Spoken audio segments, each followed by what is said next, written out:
రాజశేఖర రెడ్డి గారు ప్రజానాయకుడు. రాజశేఖర రెడ్డి గారు 5 సంవత్సరాలు మాత్రమే ముఖ్యమంత్రిగా ఉన్నారు.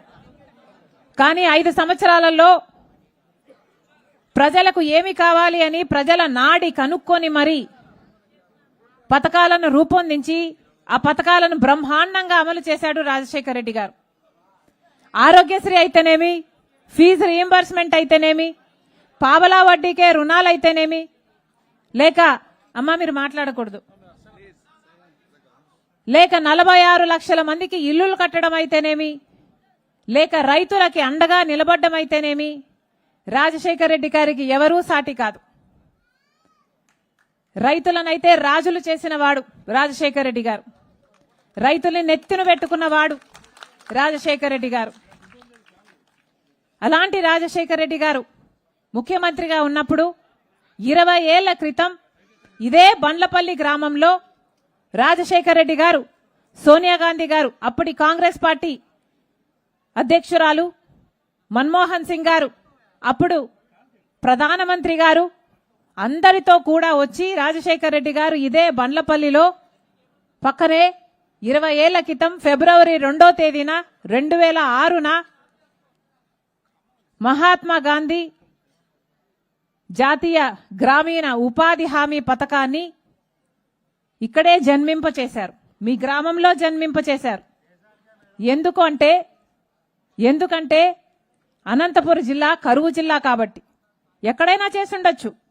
రాజశేఖర రెడ్డి గారు వాళ్ళని ఎక్కడికైనా తీసుకువెళ్లి ఈ పథకాన్ని పురుడు పోసుకునేలా చేసిండొచ్చు. కానీ రాజశేఖర రెడ్డి గారు అనంతపురం జిల్లాలో ఈ గ్రామాన్ని ఎంచుకున్నారు అంటే దానికి కారణం ఈ జిల్లా కరువు జిల్లా కాబట్టి, ఇక్కడ పని లేక వలసలు పోతున్నారు కాబట్టి రాజశేఖర రెడ్డి గారు ఇది ఎంచుకున్నారు, ఇక్కడికి రావడం జరిగింది. ఆ తర్వాత రాజశేఖర రెడ్డి గారు మొదలుపెట్టిన ఈ పథకం దేశమంతా ఆ 5 ఏళ్లలో బ్రహ్మాండంగా అమలు చేయడం జరిగింది. ఆ తర్వాత ఒక 5 ఏళ్లు కూడా కాంగ్రెస్ పార్టీ అధికారంలో ఉంది, బ్రహ్మాండంగా అమలు చేయడం జరిగింది. కానీ గత 10 ఏళ్లగా ఉపాధి హామీ పథకం అంటే కరువు పని ఎంత ఘోరంగా తయారయ్యిందంటే ఈ రోజుటికి కనీసం చేసిన పనికి కూడా డబ్బులు ఇప్పించుకోలేని దిక్కుమాలిన స్థితికి ఈ పథకం దిగజారిపోయింది. కనీసం పని చేస్తే ఈ పని చేశాము, మాకింత రావాలి, ఇంతే వస్తుంది అని ఎవరినైనా అడుగుదాము అంటే కూడా దిక్కులేని పరిస్థితి ఈ రోజు ఉంది. ఆ రోజుల్లో ఆటో ఛార్జీలు ఇచ్చి మజ్జిగిచ్చి ఆడవాళ్లకు సైతం సమాన వేతనం ఉండాలని రాజశేఖర రెడ్డి గారు ఎంతో ఆలోచన చేసి ఇది పైలట్ ప్రాజెక్టుగా ఆంధ్రప్రదేశ్లో తీసుకున్నారు కాబట్టి ఎన్నో ఆలోచనలు. ఆడవారికి కూడా సమాన వేతనం ఉండాలన్నది ఒకటైతే, డైరెక్ట్గా డబ్బులు వాళ్ళ అకౌంట్లోనే వాళ్ళ చేతుల్లోకే వస్తే కమిషన్లు కట్టింగ్లు ఎక్కడా జరగవని రాజశేఖర రెడ్డి గారు ఆ రోజుల్లోనే 60 లక్షల అకౌంట్లు ఓపెన్ చేపించారు. ఇలాంటివి ఎన్నో నూతనంగా ఆలోచన చేసి రాజశేఖర రెడ్డి గారు ఆంధ్ర రాష్ట్రంలో విధి విధానాలు ఆ పథకానికి రూపొందిస్తే, ఆ తర్వాత మిగతా రాష్ట్రాలలో కూడా ఈ పథకాన్ని అమలు చేస్తే, ఈ రాష్ట్రంలో రాజశేఖర రెడ్డి గారు అమలు చేసిన విధి విధానాలు అద్భుతంగా ఉన్నాయని పక్క రాష్ట్రాల వాళ్ళు కూడా వచ్చి ఇక్కడ కనుక్కొని వెళ్లి మిగతా రాష్ట్రాలలో కూడా అమలు చేసిన పరిస్థితిని ఆ రోజు చూసాం. ఈ పథకం ఆ 10 ఏళ్లు ఎంత అద్భుతంగా నడిచింది అంటే దేశ విదేశాల నుంచి కూడా మన ఆంధ్ర రాష్ట్రానికైతేనేమి మన దేశంలో జరుగుతున్న ఈ పథకం గురించి రీసెర్చ్ పేపర్లు రాశారు. ఇది అద్భుతమైన పథకం అన్నారు. ఎందుకు అంటే ఇంత పెద్ద ఎత్తున ఎంప్లాయ్మెంట్ క్రియేట్ చేసే స్కీము ఇంకొకటి లేదు ప్రపంచంలోనే అని గ్రహించారు కాబట్టే దీని మీద రీసెర్చ్ పేపర్లు కూడా రాశారు. ఎన్నో పెద్ద పెద్ద యూనివర్సిటీ, లండన్లు, అమెరికన్లు, ఇట్లా పెద్ద పెద్ద యూనివర్సిటీలలో కూడా అలాంటి పథకం అంత వైభవంగా అంత బ్రహ్మాండంగా జరిగిన పథకాన్ని ఈ రోజుకు ఏ స్థాయికి దిగజార్చారటే కనీసం చేసిన పనికి వేతనాలు కూడా ఇప్పించుకోలేని స్థితికి ఈరోజు దిగజారిపోయింది. కనీసం మంచినీళ్లు ఇచ్చే దిక్కు లేదు పనికి వెళ్తే. 100 రోజులు ఉపాధి హామీ అన్నది, పథకం అన్నది 100 రోజులు ఎవరైనా పని అడిగితే లేదు అనకుండా 100 రోజులు పని ఇవ్వాలి అన్నది చట్టం చెప్తుంది. ఉపాధి హామీ చట్టం చెప్తుంది.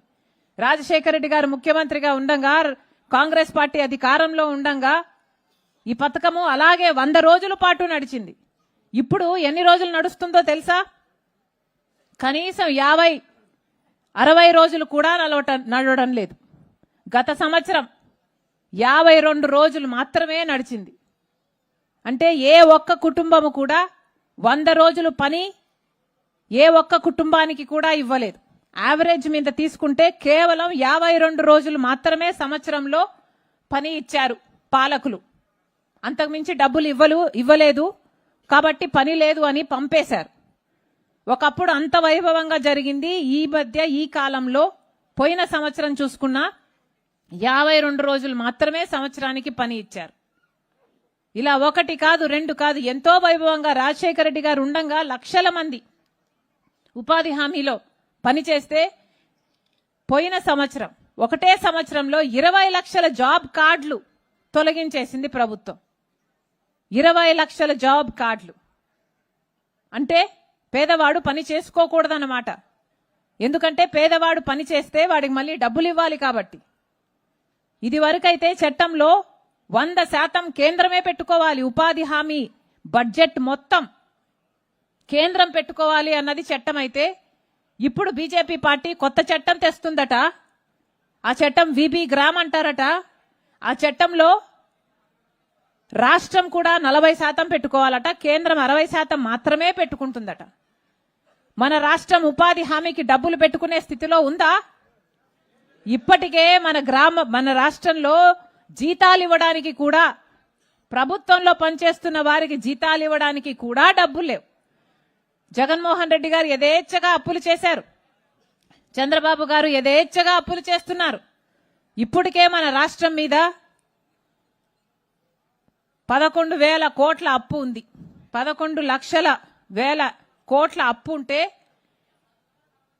ఇప్పుడు మళ్ళీ ఉపాధి హామీ కూడా దానికి జత అవుతుంది.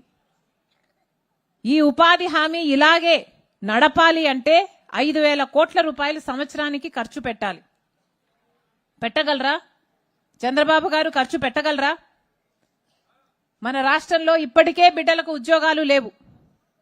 ఇప్పటికే ఎంతో మంది బిడ్డలు గాలికి తిరుగుతున్నారు. తల్లిదండ్రులు కూలీ నాలి చేసి తీసుకొస్తే ఇంకా అలాగే బ్రతుకుతున్నారు. కనీసం ఇప్పుడు ఉపాధి హామీ పని కూడా తీసేస్తే ఇక బిడ్డలకు ఉద్యోగాలు లేవు, పెద్దవాళ్ళకి ఉద్యోగాలు లేవు. మరి వీళ్ళంతా ఎలా బ్రతకాలి? కరువుతో చచ్చిపోవాలి లేదా వలసలు పోవాలి. ఇదే జరగబోతుంది. ఇదేనా మనకు కావాల్సింది? ఒకసారి ఆలోచన చేసుకోండి.